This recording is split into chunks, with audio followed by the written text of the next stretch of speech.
What's going on, guys? It's your boy here. Welcome back to the channel. Uh, I'm recording this very early in the morning, so I apologize if I seem like my voice is a little tired. Uh, but I took this deck, branded Dracotail, to the Philly Regionals that happened on 3/14/26.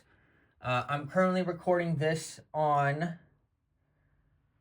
It's a few days later. It's almost a week later, honestly, as I'm recording this on the Saturday, practically right after it.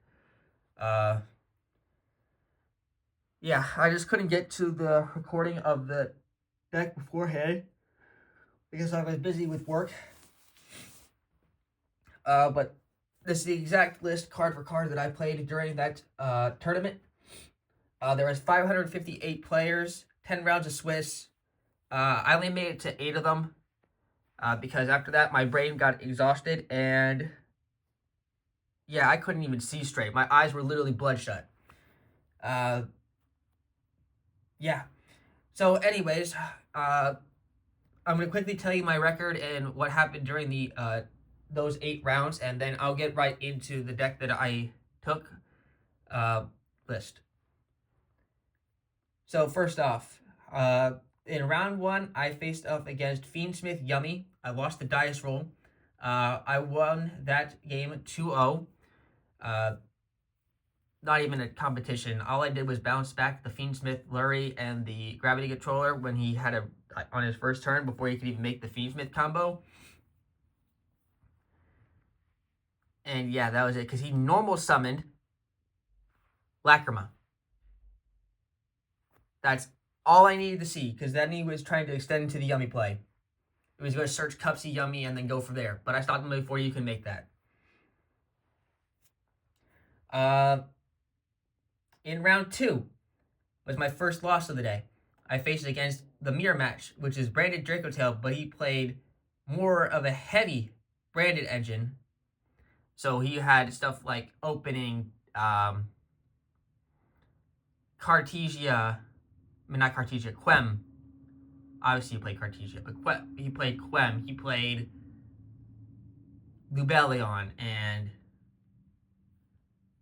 Retribution, the Sanctifier, not the Sanctifier Dragon, the other Albion, the main deck Albion, that you send a Braided Fusion with. I didn't get his deck count, but I lost that 1-0-2. He kept a higher. The reason why I ended up losing was because he kept a higher constant resource value, allowing him to play through more than normal branded Dracotail. So because of those extra branded cards that he had, he could extend through what normal branded Dracotail puts up, and he could put up the stuff that normal branded Dracotail puts up, plus the stuff that we got the extra branded stuff. Then in round three, I faced branded Despia, just straight branded Despia. I waxed that person 2-0. Round four, Fiendsmith Mitsurugi Raizio. It's a 60 card pile. I won the dice roll. We were about to go into game three, and the timer was close to the end, and he gave me the win because we were getting close. It was like so close to the end. I set up the board, and he couldn't play through the timer fast enough to get through to the W. So instead of taking the loss, he just gave me the victory. Honestly, I would have loved to see how that game three would have played out, but stupid timer would not let us have on to that occasion.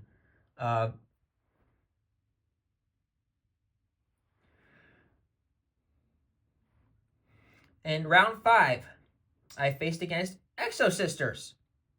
I lost the dice roll, but I won that game 2-0. And I will shout out to Roger from my locals, because thanks to him, I had plenty of experience facing Exo Sisters, and I knew exactly how to counter that deck. Round six, Sky Striker. I lost that game.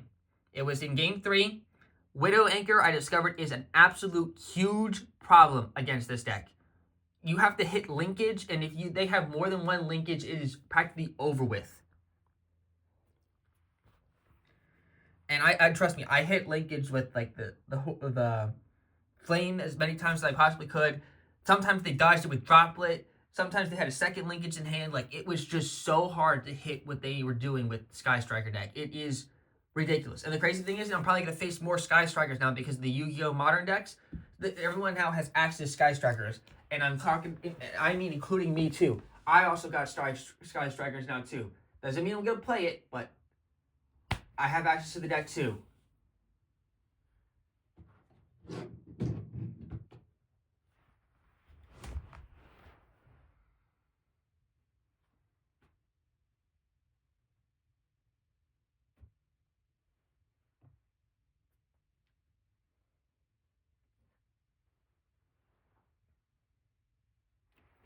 I don't even know where it is at the moment, but I know I have it because, yeah, I got this. I got the X-Saber stuff right here from that same deck. That's proof of the X-Saber stuff. That's the LDSC. So I know I have it around here somewhere. Point is, I have access to it now too. I'm trying to learn that deck so I know how to counter it next time. Round 7, Mitsurugi Hand Rip version with Omega. I watched that dice roll and I got 0-2'd. Hand Rip version with Mitsurugi. Need I say more? Murakumo already makes you discard, and then they had an Omega on top of that. I couldn't keep Card's hand in my hand fast enough, and he actually ripped out some of the Dracotail monsters I needed before I could even use for Fusion Summon. Like, I discarded 5 mana, he chained the ability to rip, he banned my only Dracotail monster in hand, and I couldn't Fusion Summon. I pitched 5 mana for nothing. And then, of course, again, in round 8, I faced another Sky Striker. It was literally the same result in round 6. Different person, except I went 0-2 this time. And like again in round 6, Widow Anchor was an absolute huge problem. So overall, out of those 4 rounds, I went 4-4. Yeah. The mirror match, 2 Sky Strikers, and Mitsurugi Hand Rip were my only losses of that day. But overall, the deck performed absolutely fantastic. There's not much I would make changes to this deck profile. It is 42 cards, but the consistency was absolutely fantastic. Yeah, like I said, I don't really think there'd be much I'd make changes to this. Yeah, it might seem straightforward to some people, but there's like some text in here that some people won't understand, or like maybe they'll have a different side deck pattern. But overall, I love my card choices, and yeah, let's just get right into the deck profile. I'm not gonna bother explaining some of the like the cards effects, because I've done so many different deck profiles, including both these engines on the channel by now. Yeah, honestly, if anything's different than what normal would play, those are the ones I'll explain. Starting off with the monster lineup.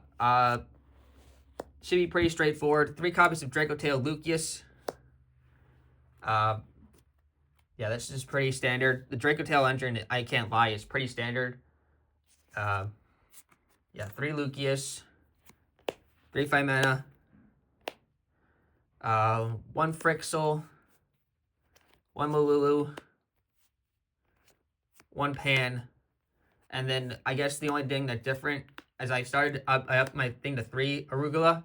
I took that ratio count inspired from Jesse Cotton's profile, simply because I figured I was going to be up against that mirror match and Radiant Typhoon a lot, and I figured that was probably a smart thing.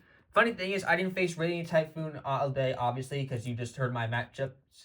But I saw it during there. I also saw Geminites being played, Yumi, Azamina, Dark Magician being played. Not whole Dark Magician, just the Dark Magician Destruction. Yeah, there was Dragon Link also being played. There was Tri-Brigade being played. Heroes. I saw 2 hero players in the top 33. I was dumbfounded by that one. There was just so many different decks going on. It was kind of ridiculous. continuing on, I played 2 copies of Fallen of the White Dragon. Uh, even though I do have 3, I did lend out my third to to a friend of mine who I'm actually getting that back from today. But yeah, I don't regret not having my third because I honestly, not only did I get, I'll just show it to you now.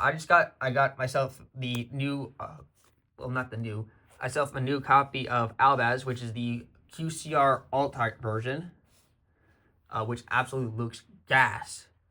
But the regular Fallen Albaz came in clutch so many times with its ability to discard in Super Polyway. Honestly, I'm probably going to be playing this ratio from now on.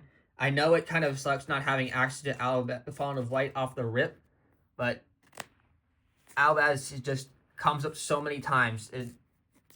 Honestly, I feel like it's mandatory. Plus, I had ways of recycling both of them because I decided to play a card that I took inspiration from another player at my locals for, and that was just playing the 1 copy of Tri-Brigade Springins kit. Because whenever this one's sent to the graveyard, you get to revive an Albaz or a Springins monster in the graveyard.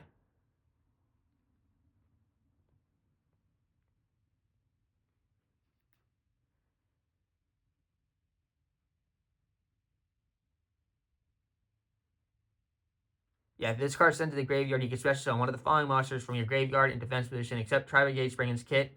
Tri-Brigade monster, Springins monster, Fallen of Albaz, or 1 monster that mentions it. So either way, you could have brought back the Fallen of White, Albaz, Cartesia, Quem. Just phenomenal recursion. Plus, it also helped me make Rinbrum to help break boards and stuff like that. So yeah, I don't regret having this card in the deck. Honestly, I thought this card was amazing. 2 copies of Cartesia. This one I also took inspiration from Jesse, and yeah, I can't lie. I did like the fact that I had great recursion, and the quick effect to fusion summon was nice to help dodge some card effects. So thank you. Also, the extra tuner came up. Obviously, still cut 1 copy of Incredible Ecclesia of the Virtuous. I saw some different people playing different quantities of this card. I saw everyone playing from 1 to 2. I even saw a list playing 3, which I thought was a bit too excessive, but they all were having pretty much the same success. Some of them better, some of them worse. Honestly, my mind is kind of up in the air on how much quantity you should be playing this card. Even though it's summonable off of Fallen of the White, it is honestly it's up in the air. I don't think there's a wrong ratio as long as you're not playing 0. And then we're on to 1 copy of Bestial Magma Hut. Yeah, pretty much self-explanatory on that one. 3 copies of Ash for hand trap wise, along with Magma Hut. I main decked Fualos in the main deck. Yeah, I don't regret this. I mean, some people might have said to replace this with Perulia. If you're facing more yummy matchups in Radio Typhoon, then obviously main deck Perulia instead of Fualos. Or heck, you can main deck both of them because I've seen people do that as well. So, Moltamis are pretty back and forth on what you do for main deck wise, but I went for what I know and I kept them in the main deck. I also decided to main 2 Droll and Lockbird. I know it's kind of counterintuitive to the Fualos, but this card was so clutch. This was practically glued in my hand against the Sky Striker matchups. At least for a few of the games. Even though I lost a few of them, they just had, one of them had the call by, some of them had the crossout designator, which was ridiculous, and actually played Droll and Lockbird in their main deck because they knew it was weak against it. They brought it in from the side deck, which was actually kind of crazy. But yeah, if I didn't have this, I would have lost some other matchups throughout the day as well. That's it for the monster count lineup, though. Onto the spells and traps. 1 copy of Ketu Dracotail, because it's at 1, mandatory. 3 copies of Rahu. 2 Branded Fusion. 2 copies of the Fallen and the Virtuous.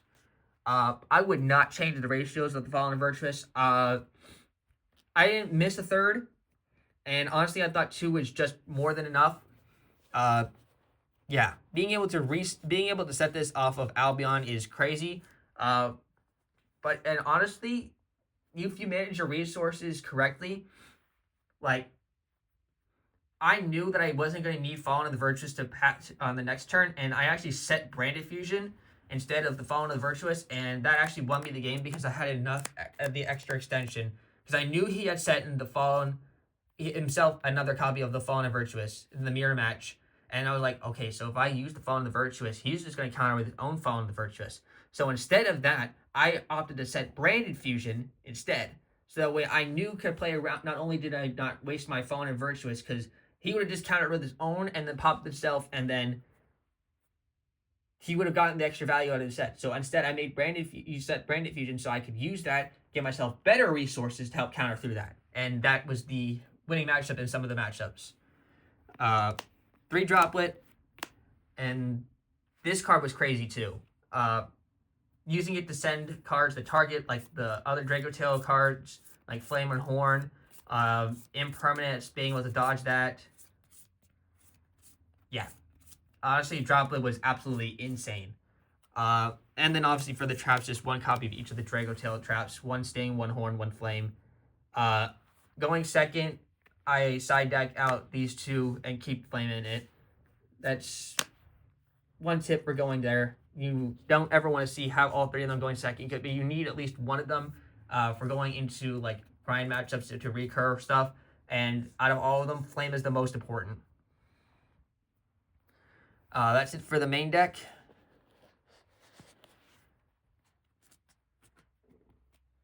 On to the extra deck. Extra deck, we have 2 copies of Dracotail Arthalion. I preferred this over 3. Didn't miss a 3rd either, especially since I could keep reoccurring them. Because I was playing the 1 copy of Shaluas. Yeah, being able to recur the ones from the other Athalions was so helpful, and also helped manage some other great resources as well, like putting the Ketchy back in the deck with having to use the Dracotail traps to put them back, or the Dracotail traps themselves, as all 3 were in the graveyard, and I couldn't bring them back. 1 copy of Gullamel, also pretty straightforward. Then for the rest of the fusions, we have 1 copy of Mirror Jade. This card was nuts. I made this card like 3-4 times, and every single time I made it, it came up with insane ability. Like being able to help crack. Honestly, it cracked the when the Fiendsmith player has the 1 Fiendsmith monster equipped with the Requiem, before they could even bounce that, turn that into the Necroquip, I just got rid of that, and it screwed up a lot of their plays as well. I don't think most people are learning how to counter through that. Yeah. 1 copy of Albion, the Branded Dragon. I decided to play this instead of 2 because I opted to play the 1 copy of Sanctifier instead. Even though I wasn't playing any of the great targets to revive off of Sanctifier, I figured it was great to also counter other players who would be, and also like people who needed them for, combo players. Like if they were, I doubt I was going to face it, but for example, if they were playing Pumpkin, a lot of the cards in the graveyard use their effects. Not only that, but since I was playing regular Albaz, I figured that Sanctifier would be nice to target my own Albaz and then summon it back in case I didn't have access to a way to bring it back. Just, yeah, honestly, and everything I decided with Sanctifier worked perfectly, and the fact that it can't be targeted by card effects was perfect. 1 Alba Lenatus. I actually super polyed 2 people with this by setting the Albaz face down and then setting them all away, or the Fallen of the White Dragon. Honestly, this card was crazy against mirror matches. If I faced that Dragonlink player, they were fucked. 1 copy of Rinrum, the Striking Dragon. This card was great breaking boards. Like I said, I made this card a couple of times with Random Diffusion instead of going for like something like Albion or Generic or Sanctifier. I made this by sending the regular Fallen of Albaz and Kit to the graveyard, and then brought back the Albaz with Kit, and then broke their board that way. Crazy. 1 copy of the Dragon that Devours Dogma. Never once did I want to send this card off to the graveyard with the Fallen of the Virtuous. I actually used this card to break boards with the Fallen of Albaz as well. by using its discard effect as well. Just a great. It was just great. One Mysterion, the Dragon Crown. This card came in clutch for me a couple times too. It came in clutch against the damn Sky Striker matchup. It came in clutch again. I know this sounds crazy against the Sky Striker, but because they're all machines. In Warrior, that was crazy. Fiendsmith, they came up with great against Fiendsmith. Mitsurugi was able to play around it though, but I did put pressure on him because of it. Yeah. One Secretarion, amazing. One copy of Chaos. I didn't face D-Fissure once all day. I didn't also face Vanquisho K9, even though I prepped against it. But yeah, I did make this, though, even though I wasn't in the cover against those matchups specifically. But still, very important card. I definitely would not take it out.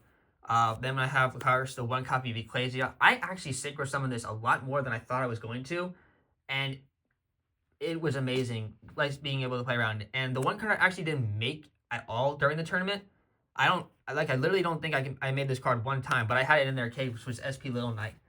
I don't think I would take it out though, even though I didn't make it, because the chances that it could come up, it would be ridiculous if I didn't have it. Yeah. That's it for the extra deck. And quickly, I'll go through the side deck. 2 Nibiru, the Primal Being, great in certain matchups, came up a couple of times. 3 copies of Perulia, in case the hit came up with those matchups. This card I side decked in a lot. 1 Pankratops, 2 Fenrir. Honestly, I thought both came up pretty well. Pankratops was more or less against it was in the mirror match, and Fenrir was more or less other matchups that I needed to break certain boards against with banishing. Both of them actually came up, and I don't think there was one was more important than the others, but I think the ratio for these two was actually pretty good. Yes, I know there's no way of searching Pankratops, but what else can I say? If you draw it, it's great. If you don't want to take that opportunity, that risk, you can obviously take out the Pankratops and add a 3rd Fenrir. But honestly, all 3 of these were great. 2 Lancia. I had this in there in case I faced the Rogue Malice matchup, which is still a thing. Yes.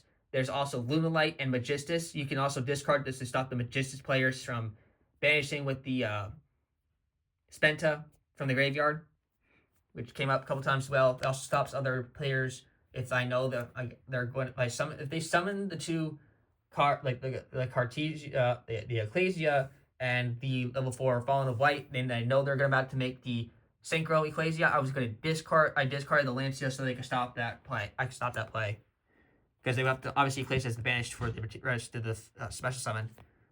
1 Called by the Grave, 1 Duster, and then 3 copies of Infinite Impermanence in the side deck. Yeah, pretty straightforward, but that was the list I played. Thank you guys for tuning into this quick video. Not much to say about it. I absolutely enjoyed my experience, and I'm probably going to be going to the one that's going to happen in Maryland in, not even a week and a half from now. So, I don't know if I'll bring the exact same deck. Chances are I probably will because I don't have a whole lot of time to test for something different, but I might have a few tweaks, or who knows, I might end up bringing Vanquisho K9 this time around. Who knows? But you guys will see that profile when time comes around. Hope you guys have a good day. This is your boy sending out. Peace.